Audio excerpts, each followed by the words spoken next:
Hello, a very good morning to all of you. Welcome to my channel NG Medicals. In this video, we are going to see the physiological changes during pregnancy. So, physiological changes during pregnancy means होता है जब कोई women pregnant हो जाती है उस time पे उसकी बॉडी के अंदर या बॉडी के ऑर्गन्स के अंदर क्या क्या चेंजेस आ रहे हैं मतलब from first trimester to third trimester या from confirmation of the pregnancy till the birth of the baby. इस पीरियड के बीच में जितने भी बॉडी के अंदर या उनके ऑर्गन्स के अंदर चेंजेस आ रहे हैं उनको हम लोग फिजियोलॉजिकल चेंजेस ड्यूरिंग प्रेगनेंसी बोलते हैं। So before we start, first of all आपको पता होना चाहिए कि प्रेगनेंसी क्या है, देन फिजियोलॉजिकल चेंजेस हम पढ़ेंगे। फर्स्टली, नॉर्मली हर किसी को पता है कि प्रेगनेंसी क्या होती है। प्रेगनेंसी एक ऐसा प्रीशियस पीरियड है जो कि कंफर्मेशन ऑफ द प्रेगनेंसी से स्टार्ट होता है। जब कंफर्म होता है with the help of the pregnant news के हाँ शी इज प्रेग्नेंट, यहाँ से स्टार्ट होता है till the birth of the baby, जब तक बेबी मदर के अंदर से बाहर नहीं आ जाता। ये पूरा पीरियड, इस पीरियड को हम लोग क्या बोलते हैं, प्रेगनेंसी।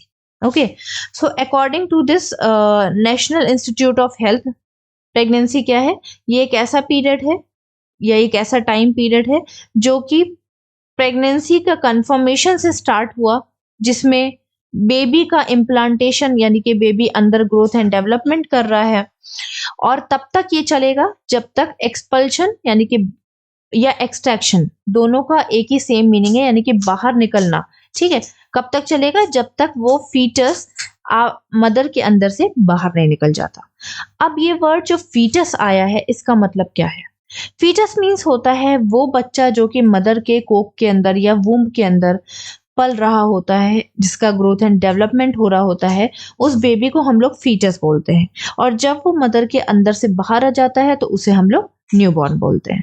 तो आई थिंक आपको क्लियर हो गई होगी ये डेफिनेशन। सिंपली ये डेफिनेशन बताती है कि ये एक ऐसा पीरियड है जो कि स्टार्ट होता है कन्फर्मेशन ऑफ द प्रेगनेंसी से, और कहाँ पे एंड हो रहा है, जब तक बेबी की बर्थ नहीं हो रहा है। ओके, सेकेंड डेफिनेशन क्या बोलती है?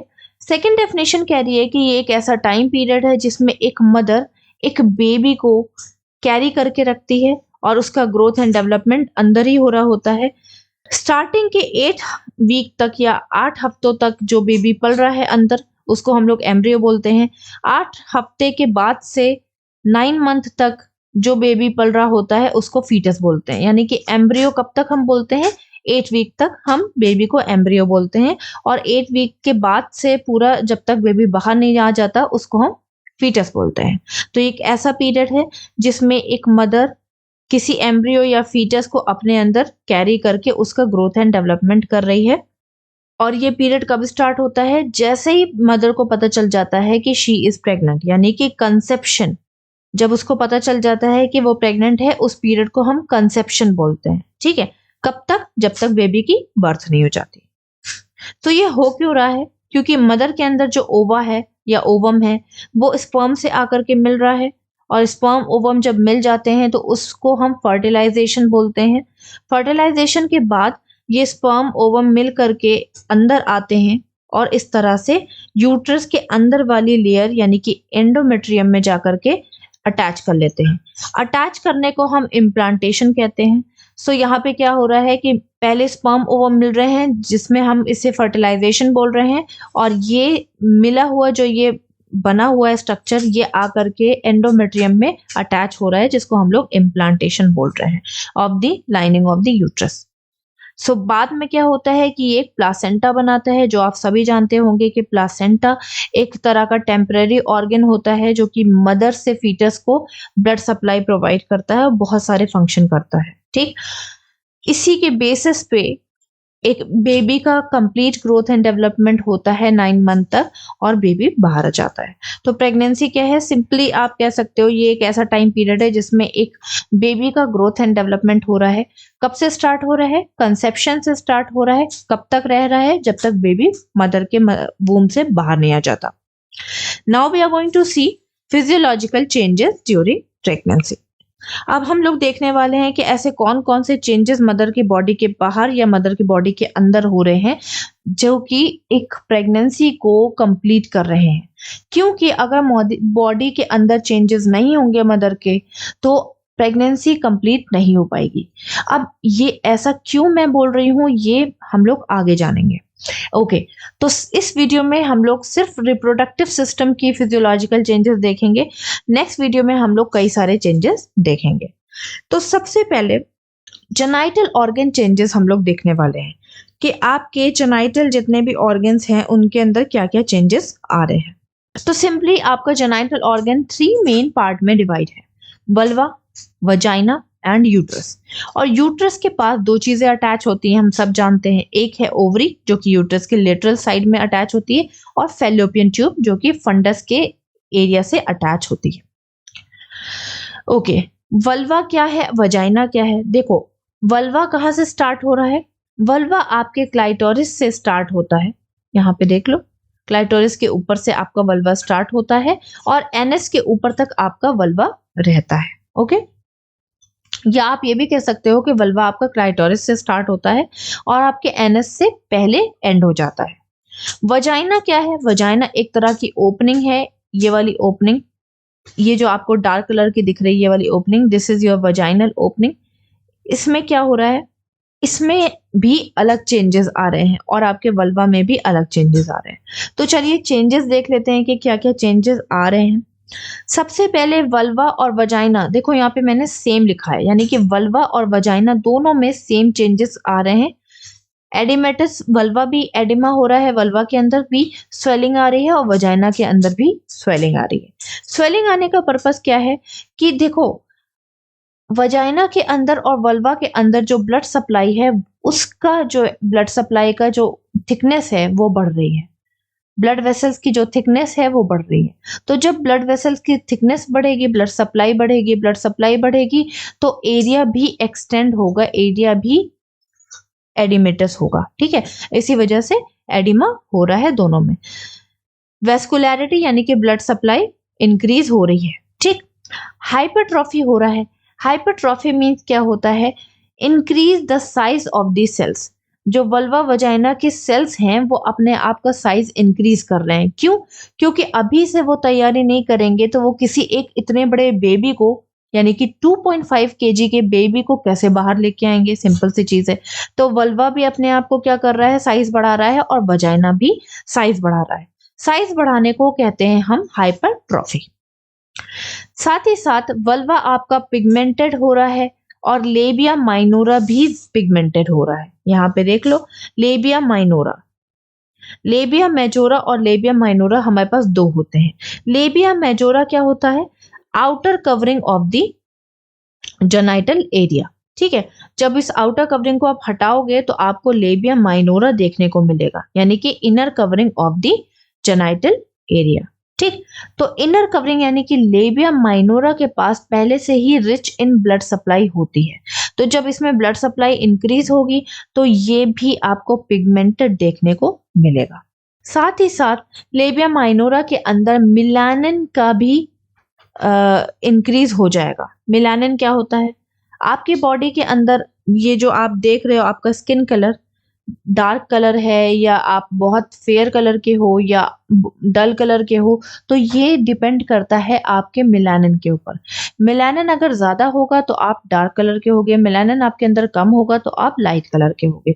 तो पिगमेंटेशन के टाइम पे, यानी कि लेबिया माइनोरा में क्या होता है? मिलानिन इंक्रीज हो जाता है। और मिलानिन क्यों इंक्रीज हो रहा है? क्योंकि एक हार्मोन है जिसको हम लोग ईस्ट्रोजन हार्मोन बोलते हैं, वो इंक्रीज हो रहा होता है और वो मिलानिन को भी साथ ही साथ इंक्रीज करता है। इसका मेन पर्पस क्या है? ये हार्मोन क्या कर रहा है? ये हार्मोन आपके सेल्स को स्ट्रॉन्ग करके रखता है। ठीक है, लेबिया माइनोरा के सेल्स को और उसकी ब्लड सप्लाई को स्ट्रॉन्ग कर रहा है कौन? आपका ईस्ट्रोजन। और ईस्ट्रोजन अपने साथ साथ एक और चीज को इंक्रीज कर रहा है जिसको हम लोग मिलानिन बोल रहे हैं, और मिलानिन की वजह से पिगमेंट हो रहा है आपके लेबिया माइनोरा में। वजाइना में दूसरा चेंजेस क्या है? जैक्वा मेयर साइन। जैक्वा मेयर साइन को हम चैडविक साइन भी बोलते हैं। इसको हम लोग ब्लूइश डिस्कलरेशन ऑफ वजाइना भी बोलते हैं। यहाँ पे देख लो, आपको वजाइना हल्का हल्का ब्लू देखने को मिल रहा होगा। अब ये क्यों हो रहा है? देखो, जैक्वामियर साइन या Chadwick sign due to the increase in vascularity की वजह से हो रहा है। जो ब्लड वेसल्स अपना साइज बढ़ा रही हैं, ठीक है, ब्लड वेसल्स अपना शेप इंक्रीज कर रही हैं, साइज इंक्रीज कर रही हैं, उसमें ब्लड भी इंक्रीज हो रहा है, जिस वजह से आपके अंदर ब्लू कलर की वेन्स देखने को मिल रही है, इसीलिए आपका वजाइना ब्लू देखने को मिल रहा है। आपने ध्यान दिया होगा, जो लोग एक्सरसाइज करते हैं, बहुत ज्यादा बॉडी शॉडी उनकी होती है, तो उनकी जो वेन्स होती हैं वो ब्लू ब्लू देखने को मिलती हैं। सेम चीज आपकी वजाइना की जो वेन्स हैं वो बहुत ज्यादा बड़ी हो गई हैं, चौड़ी हो गई हैं, ठीक है, उन्होंने अपना साइज बढ़ा दिया है, जिसकी वजह से उनका ब्लू कलर साफ साफ देखने को मिल रहा है। साथ ही साथ वजाइना का जो म्यूकस होता है वो अपने आप को थिक कर लेगा। क्यों? जिससे कि कोई भी माइक्रो ऑर्गेनिजम्स वजाइना के थ्रू यूट्रस के पास ना जा सके और आपके बेबी को हार्म ना कर सके। तो आई थिंक आपको ये क्लियर हो गया होगा। मैंने बहुत सिंपली लिखा हुआ है, देखो चेंजेस कहाँ कहाँ हो रहे हैं, वल्वा और वजाइना में।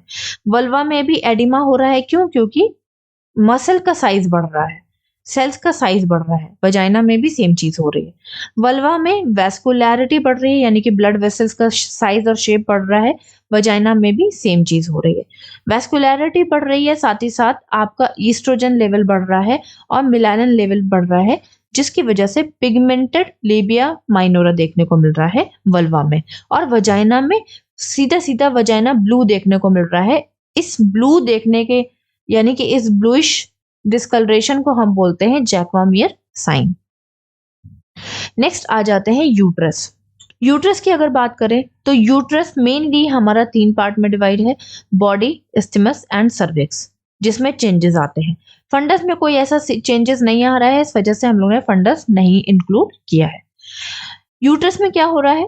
बॉडी में, यानी कि बॉडी कौन सा एरिया है जहां पे बेबी का ग्रोथ एंड डेवलपमेंट होता है, वो आपका बॉडी का एरिया है। ये आप देख रहे हो जहां पे ये बेबी ग्रो कर रहा है, ये वाला एरिया, इसको हम बॉडी कहते हैं। इस्थेमस, ये पतला वाला एरिया, इसको हम इस्थेमस कहते हैं। सर्विक्स उसके जस्ट नीचे होता है। ओके, तो जो बीच वाला एरिया है जहां पे बेबी का ग्रोथ एंड डेवलपमेंट हो रहा है, उसमें क्या हो रहा है? अब भाई नॉर्मली यूट्रस जो होता है वो सिर्फ बहुत छोटा सा होता है, मतलब 7 सेंटीमीटर से 8 सेंटीमीटर यूट्रस का साइज होता है। तो अब आप सोचो, इतने छोटे से यूट्रस में कोई बेबी का ग्रोथ एंड डेवलपमेंट तो नहीं हो सकता जब तक वो अपना साइज ना बढ़ा ले। तो बॉडी क्या कर रही है? उसको तो भाई एक बेबी को ग्रोथ एंड डेवलपमेंट देना है, तो उसको अपना साइज बढ़ाना पड़ेगा। इस वजह से बॉडी के अंदर दोनों चीजें हो रही हैं, hypertrophy and hyperplasia. Hypertrophy means होता है increase the size of the cells. Hyperplasia means होता है increase the number of the cells, यानी कि बॉडी के अंदर के सेल्स जो हैं वो अपना साइज भी बढ़ा रहे हैं और अपने नंबर्स को भी ज्यादा बढ़ा रहे हैं, जिससे कि बॉडी अपने आप को बड़ा कर सके और स्पेस ज्यादा कर सके बेबी के ग्रोथ एंड डेवलपमेंट के लिए। ओके, बॉडी के मस्कुलर चेंजेस की हम लोग यहाँ पे बात कर रहे हैं। तो बॉडी के मस्कुलर चेंजेस में अब क्या होगा भाई? सिंपल सी चीज है कि अब जब बॉडी के मसल्स ने अपने आप को बढ़ा दिया, ग्रोथ एंड डेवलपमेंट कर दिया, तो उसके अंदर स्ट्रेचनिंग भी होगी, ठीक? क्योंकि एक बेबी को उसमें मैंने डाल दिया, वो ग्रो कर रहा है, ग्रो कर रहा है, ग्रो कर रहा है। तो यूट्रस के अंदर क्या हो रहे हैं? मसल्स स्ट्रेचनिंग हो रही है, ठीक है। तो मसल्स यहाँ पे देखो स्ट्रेचनिंग हो रही है। यूट्रस में 3 तरह के मसल्स होते हैं, आउटर बाहर वाला लॉन्गिट्यूडनल, ऐसे लंबे लंबे, इनर सर्कुलर, ठीक है, और मिडिल में ये इस तरह से इंटरमीडिएट क्रॉस वाले, ठीक, इस तरह के। और ये तीनों मसल्स अपने आप के अंदर हाइपरट्रॉफी, हाइपरप्लेजिया कर रहे होते हैं। साथ ही साथ जब आप किसी चीज को खींचोगे तो वो थिन हो जाएगी। अब कोई रबर बैंड है, जब आप उसको खींचोगे तो वो थिन हो जाती है, जब आप उसको छोड़ते हो तो वो थिक हो जाती है। सेम चीज, जब मसल में स्ट्रेचनिंग हो रही है तो thinning of the muscle wall भी हो रहा है। तो यूट्रस की मसल की नॉर्मल थिकनेस कितनी होती है? 2.5 सेंटीमीटर। अभी कितनी स्ट्रेचनिंग होने के बाद 1.5 सेंटीमीटर या उससे कम बची है। नेक्स्ट है आपका बॉडी, ब्लड नहीं होगा, सॉरी, यहाँ पे बॉडी होगा। बॉडी वैस्कुलर चेंजेस, ठीक है। वैस्कुलर चेंजेस मीन्स होता है ब्लड वेसल्स। अब सिंपल सी चीज है, यहाँ पे बेबी का ग्रोथ एंड डेवलपमेंट होगा तो उसको ब्लड सप्लाई भी तो चाहिए होगी, है ना, क्योंकि ब्लड सप्लाई ही आपके बॉडी को ग्रोथ एंड डेवलपमेंट करवा सकती है, क्योंकि ब्लड में वो सारी चीजें होती हैं जो आपके सेल्स के लिए या किसी के सेल्स को बढ़ाने के लिए या किसी के बेबी के ग्रोथ एंड डेवलपमेंट के लिए इंपॉर्टेंट होता है। ठीक है, तो ब्लड सप्लाई अगर अपने आप को इंक्रीज नहीं करेगी तो बेबी को कहाँ से ब्लड सप्लाई मिलेगा, क्योंकि मदर के पास सिर्फ अब अकेली मदर नहीं है, उसके पास एक बेबी भी है, तो बेबी के ग्रोथ एंड डेवलपमेंट के लिए ब्लड सप्लाई इंक्रीज होनी चाहिए। तो यहाँ पे क्या हो रहा है, इंक्रीज ईस्ट्रोडोल एंड प्रोजेस्टेरोन हार्मोन। अब ईस्ट्रोडोल एंड प्रोजेस्टेरोन हार्मोन कहाँ से निकल रहा है, ओवरीज से निकल रहा है। किसकी ओवरीज से, आपकी मदर की ओवरीज से निकल रहा है। ठीक है, तो यहाँ पे ओवरीज अटैच होती हैं, हम सब जानते हैं, lateral side of the uterus में अटैच होती हैं, उसी में से ईस्ट्रोडोल और प्रोजेस्टेरोन हार्मोन निकलना स्टार्ट हो गया है। अब ईस्ट्रोडोल और प्रोजेस्टेरोन हार्मोन निकल रहा है तो क्यों निकल रहा है, क्योंकि इन दोनों के अंदर कैपेबिलिटी होती है कि ये आपके सेल्स की ग्रोथ को बढ़ा सके, चाहे वो ब्लड वेसल्स के सेल्स हों, चाहे वो अंदर एंडोमेट्रियम के सेल्स हों। ठीक है, तो इन्होंने क्या किया, मिल करके ब्लड वेसल्स के डायमीटर को यानी कि ब्लड वेसल्स की चौड़ान को इंक्रीज कर दिया। जब ब्लड वेसल्स चौड़ी हो जाएंगे, उनका वॉल्यूम बढ़ जाएगा, तो ज्यादा से ज्यादा ब्लड उनके अंदर ट्रेवल कर सकेगा। उसी तरह से यहाँ पे आप देख सकते हो नॉन प्रेग्नेंट वोमेन की ब्लड सप्लाई कितनी पतली है और प्रेग्नेंट वोमेन की ब्लड सप्लाई कितनी ज्यादा थिक हो चुकी है। ठीक है, तो इनकी थिकनेस बढ़ाने का काम आपका ईस्ट्रोडोल और प्रोजेस्टेरोन हार्मोन करते हैं। साथ ही साथ जब यहाँ पे मसल्स भी अपने आप को स्ट्रेच कर रहे हैं, अपने आप का साइज बढ़ा रहे हैं और आपके ब्लड वेसल्स भी अपने आप को बढ़ा रहे हैं, नंबर्स बढ़ा रहे हैं, साइज बढ़ा रहे हैं, तो इसकी वजह से क्या होगा कि आपके यूट्रस का वेट इंक्रीज होने लगेगा, increase the weight of the body. Next आ जाते हैं बॉडी शेप चेंजेस। अब जिस हिसाब से बॉडी की शेप चेंज हो रही है, यानी कि बॉडी का साइज चेंज हो रहा है या आपके यूट्रस के मसल्स चेंज हो रहे हैं, तो सिंपल सी चीज है, यूट्रस का साइज भी अलग अलग देखने को मिलेगा। तो देख लेते हैं, यहाँ पे मैंने डिवाइड कर रखा हुआ है, बहुत इजीली आपको समझ में आ जाएगा। वीक्स और मंथ दोनों में मैंने मेंशन किया है जिससे कि आप कंफ्यूज ना हो। सबसे पहले नॉन प्रेग्नेंट यूट्रस, यानी कि अभी मदर प्रेग्नेंट नहीं है, तो उसके यूट्रस का जो शेप है वो कैसा होगा, उसका शेप होगा पाइरीफॉर्म। पाइरीफॉर्म मीन्स होता है पियर शेप, यानी कि नाशपाती की तरह।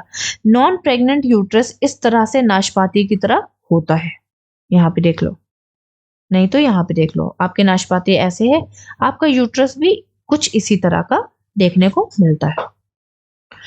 अब वो वोमेन जो 3 मंथ की प्रेग्नेंट है, यानी कि 12 वीक्स उनको हो चुके हैं उनकी प्रेगनेंसी को, उनका यूट्रस ग्लोब शेप का देखने को मिलता है, यानी कि इस तरह से कुछ देखने को मिलता है, सॉरी इस तरह से कुछ देखने को मिलता है। ग्लोब देखा है ना, इसी तरह का ग्लोब होता है, इसी तरह से देखने को मिलता है। नेक्स्ट आ जाते हैं 28 वीक्स यानी कि 7 महीने की प्रेगनेंसी में ओवॉइड शेप यानी कि ओवल शेप यूट्रस देखने को मिलता है। ये यहाँ पे आप देख सकते हो, ये शेप ओवल शेप आपको देखने को मिल रहा होगा। ओवल शेप मीन्स अंडे के आकार का। नेक्स्ट है आपका, अब जब 9 मंथ आ चुके हैं, 36 वीक्स या 37 वीक्स यानी कि 9 मंथ जब आ चुके हैं, उस टाइम पे यूट्रस स्फेरिकल शेप का देखने को मिलता है। स्फेरिकल शेप मीन्स होता है पूरा सर्किल लेकिन आसपास से चपटा। तो अगर मैं इसको ऐसे करके बना दूं, सॉरी कलर चेंज कर देती हूँ, अगर मैं इसको ऐसे कंप्लीटली इस तरह से बना दूं, ठीक, तो ये आपको स्फेरिकल शेप दिख रहा होगा। तो स्फेरिकल शेप कैसा होता है, इधर से राउंड, इधर से राउंड, बस ऊपर से थोड़ा सा फ्लैट और नीचे से थोड़ा सा फ्लैट। तो जब 9 मंथ की प्रेगनेंसी होती है तो यूट्रस कुछ इस तरह का देखने को मिलता है। 7 मंथ की प्रेगनेंसी में यूट्रस कुछ इस तरह से देखने को मिलता है। 12 वीक्स की प्रेगनेंसी में यूट्रस कुछ इस तरह से देखने को मिलता है। और नॉन प्रेग्नेंट यूट्रस यानी कि जो अभी प्रेग्नेंट नहीं हुआ है, वो कुछ इस तरह से देखने को मिलता है। तो ये था आपका shape of the uterus. Next आ जाते हैं पोजीशन। अब सिंपल सी चीज है, यूट्रस अगर अपना शेप चेंज कर रहा है, अपने आप को स्ट्रेच कर रहा है, उसकी मसल्स अपने आप की थिकनेस बढ़ा के अपने आप को स्ट्रेच कर रही हैं, बेबी का अंदर साइज बढ़ रहा है, तो सिंपल सी चीज है कि यूट्रस की जो पोजीशन होगी उसमें भी कहीं ना कहीं चेंजेस आएंगे। तो पहले अर्ली प्रेगनेंसी मीन्स होता है पहले 3 मंथ। पहले 3 मंथ में यूट्रस अपने आप को कंटिन्यूअस अपना साइज बढ़ा रहा होता है, और वो लेकिन अभी भी एक पेल्विक ऑर्गन है, यानी कि अभी भी वो आपके पेल्विस यानी कि कमर की हड्डी के अंदर ही अंदर सिचुएटेड है। अभी वो इतना स्ट्रेच नहीं हुआ है कि वो पेल्विस के ऊपर आ जाए, ठीक है। साथ ही साथ वो आपके यूरिनरी ब्लैडर को, यानी कि ये जो आपका यूरिनरी ब्लैडर है या ये यूरिनरी ब्लैडर है, इसको दबा रहा है, कंप्रेस कर रहा है। क्यों? क्योंकि ज्यादा स्पेस तो है नहीं। अब जब यूट्रस अपना साइज बढ़ाएगा तो आसपास के जो कह सकते हैं कि ऑर्गन्स होंगे वो कंप्रेस होंगे, तो यूरिनरी ब्लैडर कंप्रेस होता है। यूरिनरी ब्लैडर जब कंप्रेस होता है, भाई सिंपल सी चीज है, तो उस मदर को बार बार यूरिन पास करने का मन करेगा, क्योंकि थोड़ा सा यूरिन इसमें भर जाएगा, थोड़ा सा यूरिन इसमें फिल होगा और यूरिनरी ब्लैडर इसके थ्रू कंप्रेस होगा, तो यूरिन बार बार लगेगा और मदर को बार बार फ्रीक्वेंटली यूरिन पास करने की अर्ज होगी। मिड प्रेगनेंसी यानी कि बीच के 3 महीने, पहले 3 महीने हो गए, first month, second month, third month. अब यहाँ के बीच के 3 महीने कौन से हो गए? 4th month, 5th month and 6th month. 3 महीने ये वाले जो हैं, इसमें क्या हो रहा है कि यूट्रस ने अपना साइज इतना बढ़ा दिया है कि वो आपकी कमर की हड्डी से ऊपर को दिखने लगा है। यहाँ पे देख लो, ये आपकी कमर की हड्डी है, अब यूट्रस यहाँ तक आ जाएगा, समझ गए? यहाँ तक ऐसे आ जाएगा, कमर की हड्डी के ऊपर लिफ्ट हो चुका है। लेट प्रेगनेंसी मीन्स होता है लास्ट के 3 मंथ, यानी कि कौन सा? 7th month, 8th month and 9th month. इस टाइम पे बेबी अपने आप को क्या कर रहा है? बेबी अपने आप को ऐसे घुमा देता है और अपना हेड नीचे कर देता है। जैसा कि हम सब जानते हैं कि नॉर्मल प्रेगनेंसी में सबसे पहले हेड बाहर आता है ना?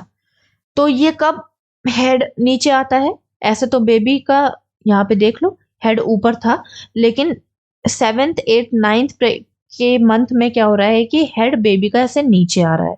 तो जब बेबी का हेड नीचे आता है तो उस टाइम पे हम लोग उसे बोलते हैं descent of the head into the pelvis. Pelvis के अंदर यानी कि पेल्विक बोन के अंदर हेड नीचे शिफ्ट हो गया, और इस पूरे प्रोसेस को हम बोलते हैं लाइटनिंग। लाइटनिंग क्यों बोलते हैं ये मैं आपको बाद में एक्सप्लेन करूंगी। ओके, तो आई थिंक आपको पोजीशन क्लियर हुई होंगी, बहुत सिंपल है। स्टार्टिंग के 3 मंथ में क्या हो रहा है कि बेबी अभी पेल्विक ऑर्गन, सॉरी, यूट्रस अभी पेल्विक ऑर्गन है और कंप्रेस कर रहा है यूरिनरी ब्लैडर को। बीच के 3 मंथ में क्या हो रहा है कि यूट्रस अब पेल्विक ऑर्गन ना रह के उसने अपना साइज बढ़ा दिया है और आपकी कमर की हड्डी से ऊंचा निकल गया है, ऊपर निकल गया है। लेट प्रेगनेंसी में क्या हो रहा है कि वो कमर की हड्डी से ऊपर भी निकल गया है, लेकिन यहाँ पे अब बेबी अपने आप को चेंज कर रहा है, अपनी पोजीशन चेंज कर रहा है। पहले स्टार्टिंग में हेड ऊपर था, अब हेड उसका नीचे की तरफ आ गया है। ये थी पोजीशन ऑफ द यूट्रस या बॉडी। अब आ जाते हैं बॉडी एक्टिविटी, यानी कि यूट्रस की जो बॉडी जिसके बारे में अभी तक हम लोग बात कर रहे हैं, ये खाली जगह, इसको हम लोग बॉडी बोलते हैं। तो बॉडी में अब क्या क्या एक्टिविटीज हो रही हैं? फर्स्ट एक्टिविटी, ब्रेक्सटन हिस्क कॉन्ट्रैक्शंस। ब्रेक्सटन हिस्क कॉन्ट्रैक्शन एक तरह के फॉल्स कॉन्ट्रैक्शन होते हैं। पहली चीज तो कॉन्ट्रैक्शन क्या है? कॉन्ट्रैक्शन मीन्स होता है सिकुड़ना और खुलना। यूट्रस इस तरह से अपने आप को इस तरह से सिकोड़ता है, खोलता है, सिकोड़ता है, खोलता है। तो ब्रेक्सटन हिस्क कॉन्ट्रैक्शन जब आते हैं तो ये एक तरह के फॉल्स कॉन्ट्रैक्शन होते हैं। इसमें आपका यूट्रस इतना ज्यादा कॉन्ट्रैक्ट नहीं होता है जिससे कि बेबी नीचे शिफ्ट हो सके। क्योंकि कॉन्ट्रैक्शन क्यों आ रहा है? जिससे कि बेबी को नीचे शिफ्ट कर सके और बेबी की डिलीवरी कर सके। लेकिन कॉन्ट्रैक्शन 2 तरह के होते हैं। एक ब्रेक्सटन हिस्क कॉन्ट्रैक्शन जो कि फॉल्स कॉन्ट्रैक्शन होता है, इसमें बेबी की डिलीवरी नहीं होती है, और एक मेन कॉन्ट्रैक्शन होता है जो कि लेबर यानी कि डिलीवरी के टाइम पे होता है, जिसमें यूट्रस अपने आप को इतनी तेज कॉन्ट्रैक्ट करता है कि वो बेबी को नीचे शिफ्ट करता रहता है और बेबी लास्ट में डिलीवर हो जाता है। कैसे पता चलेगा कि ये ब्रेक्सटन हिस्क कॉन्ट्रैक्शन है? पहली चीज तो ये इररेगुलर आएंगे, मतलब थोड़ी देर के लिए आए, बंद हो गए, फिर 1-2 घंटे नहीं आए, फिर आ गए बीच में, फिर बंद हो गए। इर्रेगुलर कॉन्ट्रैक्शन होते हैं। दूसरा पेनलेस होता है, इसके अंदर पेन नहीं होते हैं, मदर को थोड़ा डिस्कम्फर्ट फील होता है लेकिन पेन नहीं होता है। तीसरा इनफ्रीक्वेंट, ऐसा नहीं है कि कॉन्ट्रैक्शन स्टार्ट हुआ तो वो बढ़ता चला गया, बढ़ता चला गया। ये वाले कॉन्ट्रैक्शन अपने आप को बढ़ाते नहीं हैं, कभी कम आ रहे हैं, कभी ज़्यादा आ रहे हैं। देन स्पाज़मोटिक, यानी कि अगर पेन हो भी रहा है इस कॉन्ट्रैक्शन में, तो पेन किलर खाने से ये कॉन्ट्रैक्शन ठीक हो जाते हैं, ठीक? साथ ही साथ सर्विक्स के डायलेशन का कोई रोल नहीं है। अब सर्विक्स के डायलेशन का मतलब क्या होता है? सर्विक्स 10 सेंटीमीटर फुल्ली डायलेट होता है। सर्विक्स कौन सा एरिया है? यूट्रस के नीचे वाले एरिया को हम सर्विक्स बोलते हैं। ये हमेशा बंद रहता है। ये तभी खुलेगा, ओपन होगा जब बेबी के डिलीवरी का टाइम आएगा, और ये मेन कॉन्ट्रैक्शन से, यानी कि ट्रू कॉन्ट्रैक्शन से ही खुलता है। जब ब्रेक्सटन हिस कॉन्ट्रैक्शन आते हैं तो सर्विक्स अपने आप को खोलता नहीं है और बेबी की डिलीवरी नहीं होती है। तो ये था आपका ब्रेक्सटन हिस कॉन्ट्रैक्शंस। दूसरा है आपका decidual reaction. Decidual reaction means होता है, पहली चीज तो डेसिडुआ क्या है? प्रेग्नेंट एंडोमेट्रियम, यानी कि pregnant inner layer of the uterus को हम डेसिडुआ बोलते हैं। इसका मेन काम क्या है कि ये प्लासेंटा को और बेबी को साथ में अटैच करके रखती है, ठीक? तो इसमें क्या चेंजेस हो रहे हैं? ये अपनी थिकनेस बढ़ाएगी, यानी कि अपने आप को मोटा करेगी। अगर ये अपनी थिकनेस नहीं बढ़ाएगी, जैसा कि मैं आपको एक एग्जांपल दे सकती हूँ कि अगर आप ब्लैंकेट को गीला करके किसी पतली रोप यानी रस्सी पे डाल दो तो वो रोप टूट जाएगी, रस्सी टूट जाएगी। वही अगर आप उस रोप को अच्छे से, मोटी रोप को बांध दो, पतली की जगह मोटी रोप यूज करो, और वो मजबूत भी होनी चाहिए, तब आप गीला ब्लैंकेट अगर उस पर डालोगे तो वो रोप यानी रस्सी नहीं टूटेगी। सेम चीज कि अगर एंडोमेट्रियम अपने आप को थिक नहीं करेगी तो प्लासेंटा इससे अटैच होता है, बेबी अटैच होता है, इसके अंदर एमनियोटिक फ्लूइड यानी कि एक फ्लूइड भर जाता है, तो ये सारी चीजों का वेट ये नहीं संभाल पाएगी और टूट जाएगी और बेबी का एबॉर्शन हो जाएगा, ठीक है? तो इसीलिए डेसिडुअल रिएक्शन हो जाता है, अपने आप को एंडोमेट्रियम थिक कर देती है, मोटा कर देती है, जिससे कि वो सक्सेसफुल प्रेगनेंसी को कंप्लीट कर सके। अच्छा, अब ये अपने आप को मोटा क्यों कर रही है? मतलब कैसे कर रही है? एक हार्मोन होता है, मैंने आपको पहले भी बताया है, प्रोजेस्टेरॉन हार्मोन होता है जो कि ओवरीज से निकल रहा होता है। यही एंडोमेट्रियम को थिक करने का काम करता है। नेक्स्ट आ जाते हैं इस्थेमस। तो हमने अभी यूट्रस में क्या देख लिया? हम लोग ने देखा, सबसे पहले हम लोग ने क्या देखा? जेनाइटल ऑर्गन चेंजेस में वल्वा देख लिया, वजाइना में क्या क्या चेंजेस आते हैं वो देख लिए, यूट्रस में क्या क्या चेंजेस आ रहे हैं वो हम लोग अभी देख रहे हैं। तो यूट्रस के अंदर जो इस्थेमस पार्ट होता है, नीचे वाला, ये वाला एरिया, इसको हम इस्थेमस बोलते हैं, ठीक है? तो इस्थेमस में भी चेंजेस आएंगे। सिंपल चीजें, अभी तक बॉडी में चेंजेस आ रहे थे, बॉडी जहां पे खत्म हो रही है वहां से इस्थेमस स्टार्ट हो जा रहा है। इस्थेमस, नॉन प्रेग्नेंट यूट्रस का इस्थेमस कुछ इस तरह से दिखता है, पहले तो आप ये देख लो। प्रेग्नेंट यूट्रस का, यानी कि प्रेग्नेंट मदर का इस्थेमस कुछ इस तरह से स्ट्रेट दिखता है, ठीक है? अब ये क्या हो रहा है? देखो, upper fold opens and merge with the body to increase the body area, यानी कि बॉडी को ज्यादा एरिया चाहिए होता है बेबी के ग्रोथ एंड डेवलपमेंट के लिए। तो इस्थेमस भी क्या करता है? अपने आप को कंट्रीब्यूट कर देता है। इस्थेमस, यहां से मैं आपको ड्रॉ करके दिखा देती हूँ। ये जो इसके फोल्ड्स हैं ये ओपन होकर के नीचे की तरफ इस तरह से बेंड हो जाते हैं, ठीक है? इस तरह से ये फोल्ड, यहां से जो ये कर्व था, ये कर्व खत्म हो गया, स्ट्रेट हो गए। ये फोल्ड यहां से स्ट्रेट हो जाते हैं इस्थेमस के, और नीचे की तरफ बेंड हो जाते हैं।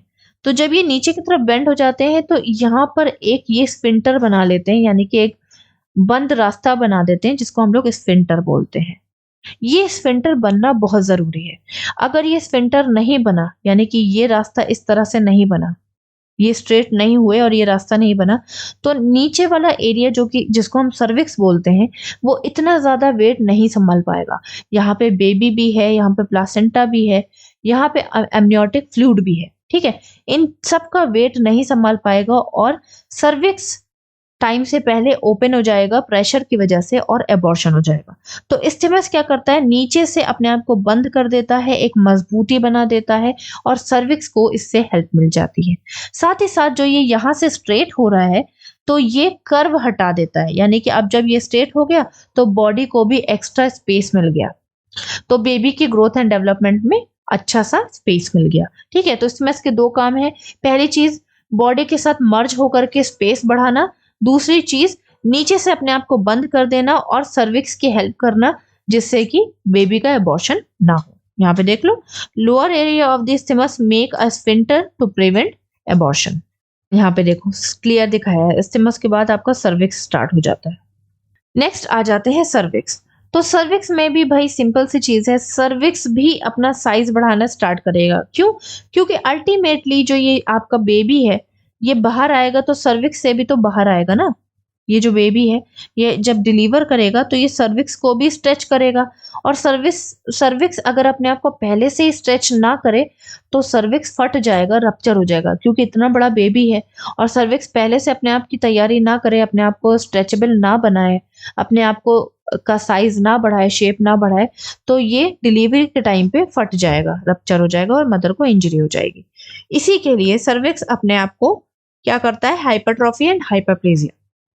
हाइपरट्रॉफी क्या है, increase the size of the cells. Hyperplasia क्या है, increase the number of the cells. इस तरह से आपका सर्विक्स अपना साइज बढ़ा लेता है। उसके अंदर ब्लड सप्लाई जो है वो भी इंक्रीज हो जाती है। क्यों? क्योंकि भाई सर्विक्स को भी तो ब्लड सप्लाई चाहिए अपने साइज को बढ़ाने के लिए और नंबर्स ऑफ द सेल्स को बढ़ाने के लिए, है ना, क्योंकि वो भी अपने आप को ग्रोथ एंड डेवलपमेंट कर रहा है जिसके लिए उसको न्यूट्रिशन चाहिए, और ब्लड के अंदर ऑक्सीजन होता है और बाकी सारे न्यूट्रिशंस होते हैं जो कि आपके हर ऑर्गन को हेल्दी रखते हैं। नेक्स्ट, ब्लूइश डिस्कलरेशन होगा, यानी कि सेम चीज जैसे कि वजाइना में हो रही थी, वेस्कुलैरिटी बढ़ रही थी, ब्लड वेसल्स बढ़ रहे थे जो कि ब्लू ब्लू देखने को मिल रहे थे। गुडल साइन आ जाएगा, यानी कि softening of the cervix. Softening of the cervix कब आएगा, जब 9 मंथ ऑफ द प्रेगनेंसी हो जाएगी, जब सर्विक्स को अपने आप को खोलना होगा, डायलेट करना होगा, उस टाइम पे सर्विक्स थोड़ा सा सॉफ्ट हो जाता है। नेक्स्ट है फाइब्रो मस्कुलो ग्लैंडुलर हाइपरट्रॉफी। फाइब्रो मस्कुलो यानी कि मसल फाइबर्स, किसके, सर्विक्स के। ग्लैंडुलर सेल्स यानी कि ग्लैंड्स, मसल सर्विक्स की ग्लैंड जो कि म्यूकस बनाने का काम कर रही हैं, उसके अंदर भी चेंजेस आएंगे, वो भी अपना साइज और शेप बढ़ा लेंगी। क्यों? क्योंकि म्यूकस ज्यादा से ज्यादा इंक्रीज करना होगा जिसकी वजह से माइक्रो ऑर्गेनिजम्स अंदर ना जा पाए। ठीक है, और मसल फाइबर्स भी अपने आप को हाइपरट्रॉफी करेंगे, यानी कि साइज अपना बढ़ा देंगे। इसके अलावा जो म्यूकस निकल रहा है वो अपने आप को थिक कर लेगा और एक म्यूकस प्लग बना देगा, है ना, जो कि प्रिवेंट करेगा माइक्रो ऑर्गेनिजम्स को अंदर एंटर होने से। नेक्स्ट आ जाते हैं फेलोपियन ट्यूब, जो कि यूट्रस के साइड साइड में इस तरह से ये अटैच होती हैं। सो इनकी टोटल लेंथ इंक्रीज होने लगती है, साथ ही साथ ये अपने आप को हाइपरट्रॉफी कर देती है। ट्यूब जो है वो थोड़ा सा कंजेस्टेड हो जाता है। तो नॉर्मली लेंथ कितनी होती है फेलोपियन ट्यूब के, 10 से 13 सेंटीमीटर इनकी लेंथ होती है। तो जो प्रेग्नेंट हो जाता है, कोई भी मदर प्रेग्नेंट हो जाती है, उस टाइम पे ये अपनी थिकनेस जो है वो 1.5 सेंटीमीटर एक्स्ट्रा इंक्रीज कर लेती है। इसके अलावा आ जाते हैं ओवेरियन चेंजेस, यानी कि ओवरीज में क्या क्या चेंजेस आते हैं। तो ओवरीज स्लाइटली अपने आप को साइज अपना बढ़ा लेती हैं। ठीक, क्यों? क्योंकि उस टाइम पे वो हार्मोन रिलीज कर रही होती हैं। 8 वीक तक कॉर्पस ल्यूटियम अपना फंक्शन करता रहता है। कॉर्पस ल्यूटियम क्या है, जैसा कि आपने मेंस्ट्रुएशन साइकिल का वीडियो देख ही लिया होगा, उस टाइम पे जो आपका ग्राफियन फॉलिकल होता है वो ओवा को रिलीज करने के बाद अपने आप को एक स्ट्रक्चर में चेंज कर लेता है जिसको हम कॉर्पस ल्यूटियम बोलते हैं। ये कॉर्पस ल्यूटियम प्रेगनेंसी की तैयारी करने के लिए आपके हार्मोन रिलीज यानी कि प्रोजेस्टेरॉन को रिलीज करना स्टार्ट कर देता है। पहले ही मैं आपको बता चुकी हूँ कि प्रोजेस्टेरॉन जो है वो आपके सेल्स के थिकनेस को बढ़ाने का काम करती है, फिर चाहे वो ब्लड सप्लाई के लिए हो, फिर चाहे वो आपके एंडोमेट्रियम की थिकनेस हो। ठीक है, साथ ही साथ ईस्ट्राडोल भी रिलीज करना स्टार्ट कर देता है। इसके अलावा क्या क्या रिलीज कर रहा है, ईस्ट्रोजन और प्रोजेस्टेरॉन का भी सिक्रेशन आपका कर रहा है। ये और क्या करता है, maintain decidua for the pregnancy, यानी कि एंडोमेट्रियम को थिक कर देता है। एंडोमेट्रियम क्या है, inner layer of the uterus जिसमें प्लासेंटा अटैच्ड है। साथ ही साथ इनहेबिट कर रहा है रिपेयरिंग ऑफ द फॉलिकल्स, यानी कि नए फॉलिकल्स बनने से रोक रही है। नए फॉलिकल्स मीन्स क्या होता है कि हम सब लोग जानते हैं कि फॉलिकल्स ही आपका नया एग बनाने का काम करता है, यानी कि नया ओवम बनाने का काम करता है। तो जब नए फॉलिकल्स नहीं बनेंगे, रिपेयर नहीं होंगे, तब तक नया ओवम नहीं बनेगा और फिर से मदर प्रेग्नेंट नहीं होगी। 9 मंथ तक वो एक ही बेबी को जन्म देगी। अगर उसके अंदर 2 बेबी हैं तो 2 बेबी को जन्म देने का काम करेगी, या 3 बेबी को, जैसा भी उसकी सिचुएशन चल रही है। लेकिन अगला बेबी सडनली बनने से आपका रुक जाएगा, क्योंकि यहाँ पे फॉलिकल्स नहीं बन रहे। ये काम कब तक चलता रहता है, आपका कॉर्पस ल्यूटियम कब तक रहता है, आपका कॉर्पस ल्यूटियम 10 वीक तक रहता है। उसके बाद ये अपने आप को डीजनरेट कर देता है। क्यों? क्योंकि 10 वीक तक आपके एंडोमेट्रियम की थिकनेस कंप्लीट हो चुकी होती है। आपकी सेल्स या आपके ब्लड सप्लाई की थिकनेस, जो भी थिकनेस होती है वो सारी कंप्लीट हो चुकी होती है। इस वजह से 10 वीक तक, यानी कि 10th वीक तक आपका ये रहता है। उसके बाद ये डिसअपियर हो जाता है। सो ये था आपका genital organ changes during pregnancy. I think आपको क्लियर हुआ होगा। अगर कोई भी डाउट है तो please ask me in comment box, और एक बार फिर से रिवाइज कर लेते हैं। तो हम लोग ने क्या देखा कि जेनाइटल ऑर्गन चेंजेस में 3 जगह चेंजेस आएंगे, vulva, vagina and uterus. Vulva और वजाइना में ऑलमोस्ट सेम चेंजेस आ रहे हैं, सिर्फ लास्ट वाला चेंज है, क्या है, वल्वा आपका पिगमेंटेड हो जाएगा और वजाइना ब्लू कलर का हो जाएगा। साथ ही साथ यूट्रस को हम लोग ने 3 पार्ट में डिवाइड किया, body, isthmus and cervix. Body में क्या क्या चेंजेस आ रहे हैं, बॉडी के सबसे पहले मसल्स अपने आप को इंक्रीज करेंगे, तभी तो वो स्पेस बना सकेंगे। उसके बाद मसल्स इंक्रीज करने के बाद ब्लड वेसल्स अपने आप को इंक्रीज करेंगी, जिससे कि वो प्लासेंटा को ब्लड दे सके और बेबी को ग्रोथ एंड डेवलपमेंट प्रोवाइड कर सके। इसके अलावा आपकी जो बॉडी का शेप है वो चेंज होगा। जैसे कि आप देख सकते हो कि बिना प्रेग्नेंट वुमेन का शेप जो है वो नाशपाती यानी कि पायरीफॉर्म की तरह होता है, पियर शेप। 12 वीक यानी कि 3 महीने के प्रेगनेंसी के टाइम पे यूट्रस अपने आप को गोल कर लेता है, जिसको हम लोग ग्लोबुलर कहते हैं। 7 मंथ की प्रेगनेंसी में यूट्रस अपने आप को ओवल कर लेता है शेप में, जिसको हम अंडे के आकार का कहते हैं। और 9 मंथ की प्रेगनेंसी में यूट्रस अपने आप को स्फेरिकल, ऑलमोस्ट सर्कल शेप का कर लेता है, ऊपर से फ्लैट और नीचे से फ्लैट। पोजीशन की अगर बात करें तो स्टार्टिंग के 3 मंथ में आपका यूट्रस आपके कमर की हड्डी के अंदर ही अंदर मिलता है। बीच के 3 मंथ में आपका यूट्रस कमर की हड्डी से ऊपर चला जाता है, क्योंकि वो अपना साइज बढ़ा रहा होता है। आखिरी के 3 मंथ में यूट्रस अपने आप को बिल्कुल बहुत ज्यादा साइज बढ़ा लेता है इस तरह से, लेकिन बेबी अपने हेड को नीचे कर लेता है। बॉडी एक्टिविटी की हम लोग ने बात की थी, तो हम लोग ने ये पढ़ा था कि 2 तरह के कॉन्ट्रैक्शंस आते हैं। एक फेक कॉन्ट्रैक्शन जिसको हम लोग ब्रैक्सटन हिस्क साइन बोलते हैं या कॉन्ट्रैक्शन बोलते हैं। ये फेक कॉन्ट्रैक्शन होते हैं और मदर को बीच बीच में आते रहते हैं। इसमें पेन नहीं होता है, और कभी कदा थोड़ा पेन हो तो पेन किलर से ठीक भी हो जाता है, और इसमें डिलीवरी का कोई रोल नहीं होता। ये वाले कॉन्ट्रैक्शन डिलीवरी नहीं कराते हैं। उसके बाद डेसिडुअल यानी कि एंडोमेट्रियम का रिएक्शन हम लोग ने देखा था। ये अपना साइज बढ़ा रही होती है। क्यों बढ़ा रही होती है? क्योंकि प्रोजेस्टेरॉन इंक्रीज हो रहा होता है with the help of the ovaries. Isthmus में हम लोग ने देखा था कि इस्थेमस बहुत छोटा सा होता है, फोल्ड होते हैं इसके अंदर। जब प्रेग्नेंट हो जाती है कोई लेडी तो इस्थेमस के ये फोल्ड ओपन हो जाते हैं और ये स्ट्रेट हो जाता है, और ये कंट्रीब्यूट करता है अपना एरिया बॉडी को, जिससे बॉडी का साइज बढ़ जाता है। और जो नीचे वाला टिप एरिया है इस्थेमस का, ये अपने आप को बंद कर देता है, जिससे कि प्रीमेच्योर एबॉर्शन नहीं होता। फिर आ जाते हैं सर्विक्स पे।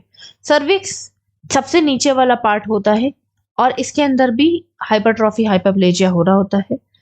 ये तब सॉफ्ट होता है जब 9 मंथ ऑफ द प्रेगनेंसी हो चुका होता है और मदर की डिलीवरी का टाइम आता है। साथ ही साथ ये अपने आप के जो इसके अंदर जो गीला पदार्थ होता है, जिसको हम लोग म्यूकस बोलते हैं, ये अपने आप को थिक कर देता है, जिससे कि किसी भी माइक्रो ऑर्गेनिजम्स को प्रिवेंट कर सके अंदर आने से। नेक्स्ट आ जाते हैं फेलोपियन ट्यूब। ये दो होती हैं। प्रेगनेंसी के टाइम पे अपने आप को कंजेस्टेड कर लेती हैं, जिससे कि स्पर्म इनके अंदर ना आ पाए। ओवेरियन चेंजेस में मैंने आपको बता दिया कि 10 वीक तक आपका कॉर्पस ल्यूटियम रहता है और ये प्रोजेस्टेरॉन रिलीज करने में और ईस्ट्रोडोल रिलीज करने में हेल्प करता है, जो कि आपके अंदर थिकनेस का काम करते हैं। So this is all about the physiological changes during pregnancy, genital organ वाला। बाकी सारे चेंजेस हम लोग नेक्स्ट वीडियो में डिस्कस करेंगे। Till then bye bye, take care and have a nice day.